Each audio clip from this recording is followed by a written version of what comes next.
On the 16th of March in the year 1190, 150 men, women and children of the Jewish community would be massacred here at York Castle. Tensions toward the Jews had been mounting ever since the coronation of King Richard I in September of 1189. Many leaders of the Jewish communities throughout the country, including two from York, Benedict and Josias, wanted to attend the coronation and present the new king with gifts. However, upon their arrival, they were barred from entering and a riot ensued. Vicious, false rumours about how the king wanted to kill all Jews in the land began to spread, as did the riots, first in London, then Norwich, Stamford, Lincoln and eventually York. On his return home from London, Benedict would be attacked and killed. The king was forced to issue a royal writ declaring that all Jews should be left alone. However, this was both ignored nor enforced. With the tensions mounting, the king declared that he wanted to continue the fight in the Crusades, and as war was expensive, he was going to raise the taxes. But soon citizens found themselves unable to pay, and as it was forbidden for Christians to lend money, they began seeking loans from the Jewish communities. Now they were indebted to what they considered to be an inferior race, and rather than paying back the money, they decided they would wipe out all Jews and confiscate all the belongings to become their own. In the days leading up to the massacre, a fire broke out around the city.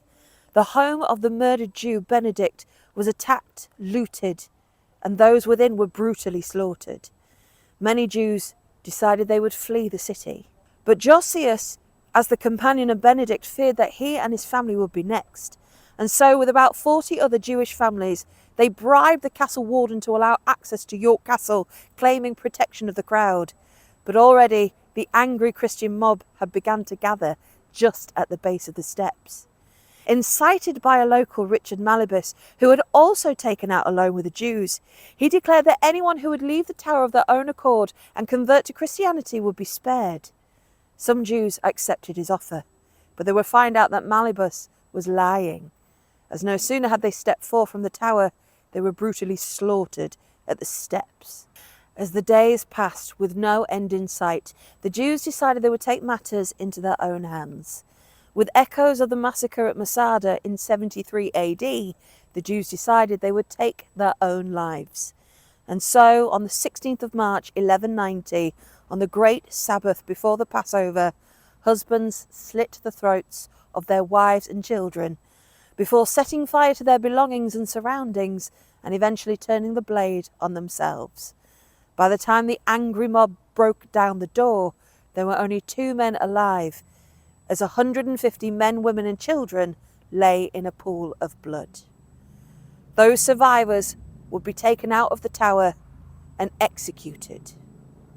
When the king heard about these atrocities, he condemned the actions of the mob, yet none were brought to justice, and those that were seeking relief from the debts were sorely disappointed, as all the money of the Jews had been forfeited to the crown, and now the Christians owned the king. 100 years later, in 1290, King Edward I would expel all Jews from the country, and they weren't officially allowed back in until the 1600s.